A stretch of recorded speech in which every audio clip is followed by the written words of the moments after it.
Good morning, good afternoon, and good evening, everybody. Welcome to From Heroes to Icons. My name is Jason. This is the 10 comic books that you will probably never invest in. This is kind of an answer to Comics with Bueller's video that he made on 10 comic books not to invest in. And pretty much these are not monetary books, but books that you would invest your time in reading. Got a couple of comic books here I want to share with you. Just going to run them down real quick. Hopefully, you will find this informative as well as entertaining. First book here we have is Backlash. This was written and drawn by Brett Booth. This was originally published in 1994 by Image Comics. This series has 32 issues.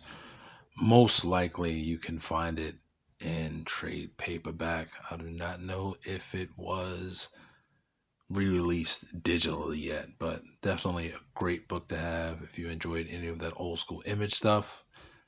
Great book to jump onto.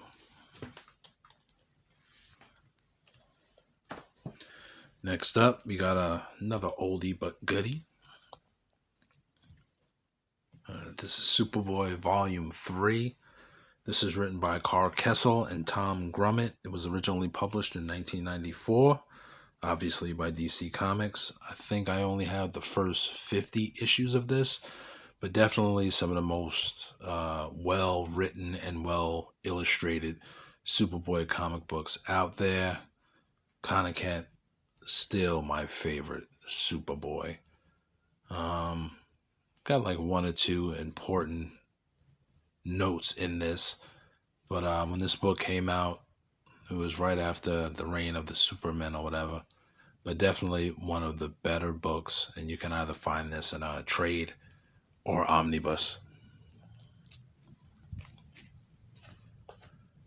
Next up, favorite of mine, this is Blade of the Immortal.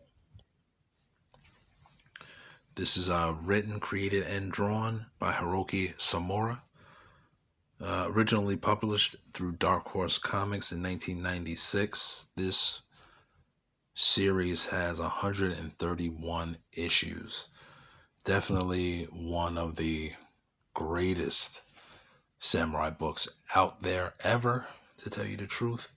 A little mysticism in it, but definitely a must read for anybody that loves anything that has to do with samurais. But this book also comes in these manga size joints. I have the entire series in regular comic book format, but Dark Horse also published these manga size, and they also have, I believe, omnibus of those. Hiroki Samura's Blade of the Immortal.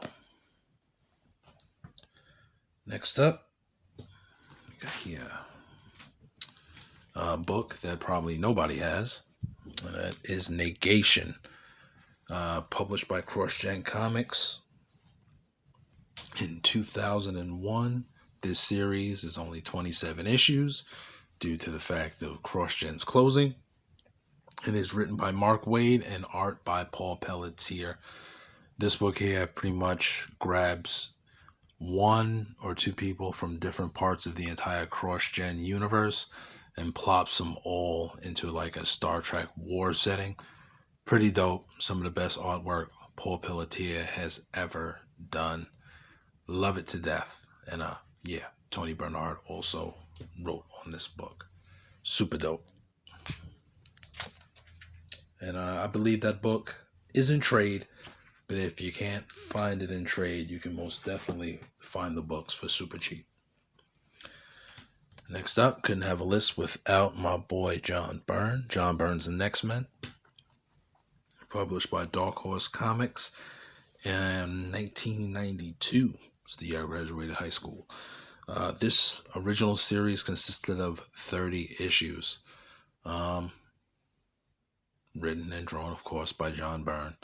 This is some of his best stuff. Not totally superhero stuff, but what if superheroes were real and your powers had consequences? I'm showing all of these books specifically because Nobody is checking for these books, so you can either find them in trade or you can find them in bundles for super cheap. The Next Men is definitely a must have for anybody's collection. Next up is one of the first Avengers books that I got that really put me on to the Avengers, and that is Avengers Forever. This is originally published in 1998. It is a 12-issue maxi series written by Kurt Busiek and art by Carlos Pacheco. Definitely one of the best, I say, side continuity stories of the Avengers. After I read this, I became a fan of the Avengers, and luckily for me, Kurt Busiek and George Perez restarted the Avengers, and I was able to jump on that. This book is magnificent. It grabs Avengers from all different timelines and makes their own team as they jump through time to try to stop Kang and Rick Jones in the future. Pretty dope. Avengers Forever. Next, we have, I believe, maybe one of the best Daredevil storylines ever. This comes from Daredevil Volume 2, the Marvel Knights series. It's the Guardian Devil storyline, I believe. And that's the first 8 issues of Volume 2. This was originally published in 1998. This is by Kevin Smith and Joe Quesada. Definitely, if you have enjoyed Netflix Daredevil series, this book is primo to get. Of course, got the trade here. And I believe the first 8 issues really aren't that expensive. If you're looking for the floppies, you can ask Bullseye Bob. This storyline here is a must-have. I wouldn't even say for any Daredevil fan, but any fan of Marvel Comics. This is some really good stuff right here. And spoiler alert, is a prime death right there. Daredevil, Guardian Devil. And I had a book and I did not get it out. Hold.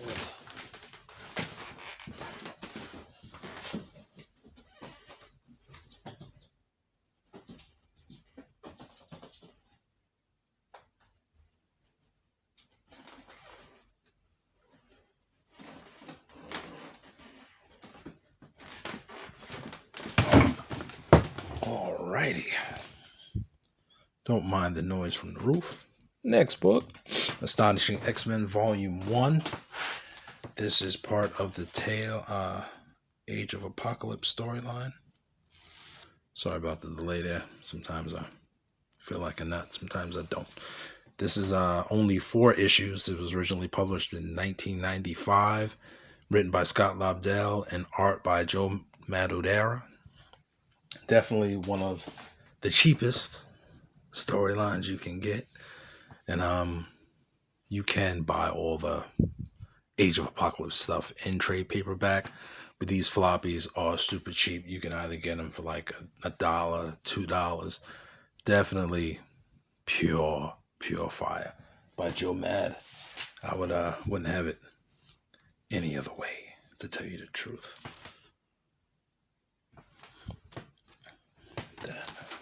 And some more John Byrne goodness here. John Byrne's Fantastic Four run, which I don't believe there are really too many expensive books in his run, but definitely some of my top tier books ever. And John Byrne's run was originally published in 1981.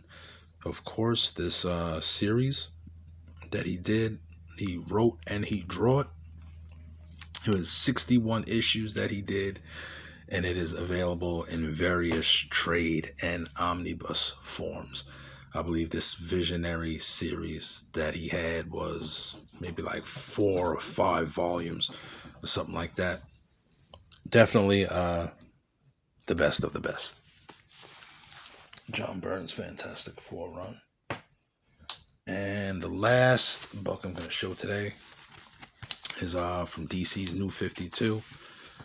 Love this, love this, love this right here. Jeff Johns' run on Aquaman was superb. Originally published in 2012.